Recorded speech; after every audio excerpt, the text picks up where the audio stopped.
Gerardo, Tata Martino started playing for his local club, Newell's Old Boys, in the city of Rosario, as a child. He made his debut in the first division aged 17, and went on to win 3 titles as a player. Legend says an 8-year-old Lionel Messi pleased the crowds with keepy-uppies during Martino's send-off. He returned as manager and his club were champions again in 2013, and Martino's contribution to the club's history is now etched forever in the stand named after him. Becoming a champion as a player and manager is, he says, the most beautiful thing with my club. Not only that, but I live 10 blocks from the stadium. When he says, I live, perhaps he means it metaphorically.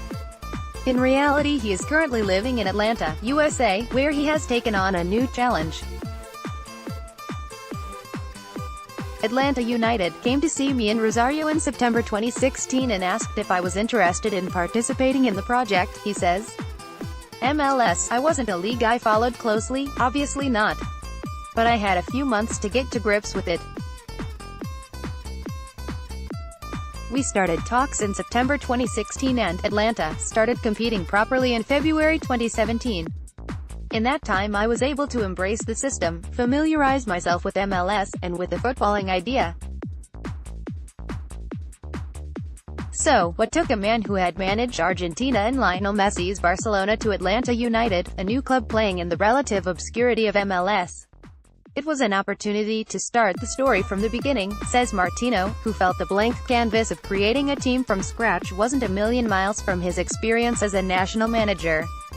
You have the possibility of choosing who you want, because you have no one. Here it was the same. There was nothing, so we built up gradually, calling up the players. Martino's Atlanta United are a phenomenal success. In their first season, they reached the playoffs and their average home attendance of 48,200 outstripped European giants such as Chelsea and Juventus. To give you an idea, Martino explains, France v Croatia at the World Cup final was played in front of 78,000, and a couple of hours later we played to a home attendance of 73,000. On the subject of the World Cup, Martino says problems off the pitch may have been to blame for Argentina's disappointing campaign. A lot was said and I don't know how much was true, but some things really surprised me, he says. I was involved in Argentina at a time of much convulsion within the AFA. But I've never seen anything like the internal convulsion that seemed to take place at this World Cup. In this case there was an adverse impact on the sporting side. Meanwhile, in MLS, Martino's expertise in the Latin American market, coupled with Atlanta's director's knowledge of North American players, has been a good formula. We complement each other well, Martino says. We make a good duet. He names club owner Arthur Blank, president Darren Deals, and technical director Carlos Bocanegra as the architects of this idea.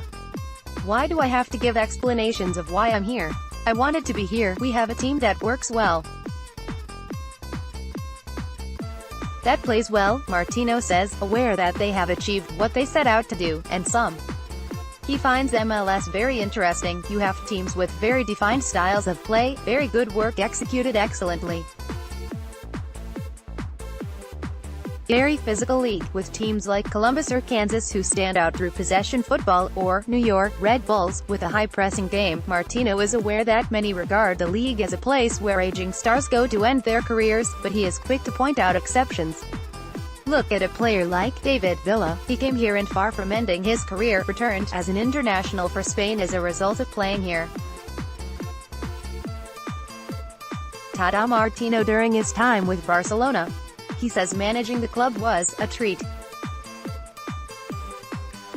Photograph, Miguel Ruiz, FC Barcelona via Getty Images. Canadian teenager Alphonso Davies' recent transfer from MLS to Bayern Munich attracted plenty of attention. Does it prove the league can help develop young North American stars? I think this is becoming a place a bit like maybe the Portuguese or Dutch leagues are in Europe, a place where young players can make the leap to the European top flight. I think there is a will to turn it into a league of young players, and that is one of the things that most attracted me to this project. There are very good young American players, and there are also very good and very young Latin American players. And also clubs that go for the big names that have had a great career in Europe. But we have a young squad, our players are not older than 25. And I like that. I like accompanying the development of young players. He gives the example of US under-18 midfielder Andrew Carlton, who is still mostly a bench player but is very close to the first team. He is currently Atlanta United's best project, and there are many players his age in other teams. Davies is a case in point, sold to Bayern for a lot of money. Tyler Adams, from Red Bulls, could be another. Most probably the same will happen with him. Martino points out that MLS is not composed exclusively of players starting or ending their careers. We have American players with a great career, like our goalkeeper Brad Guzan, who spent many years in the Premier League, or players like Leandro Gonzalez Perez, who came from Argentina and has the characteristics of a leader. Players that we have paid a lot of money for, Miguel Almiron, who came from Lanús, where he was without doubt the best player in Argentina at the time, had an incredible season last season and isn't just keeping it up but has actually improved so far this season. Joseph Martinez, who came from Torino, and has scored 26 goals. Martinez has since tied the MLS single-season record of 27, and Tito Villalba from San Lorenzo. Adapting to life in the US hasn't been a struggle for Martino.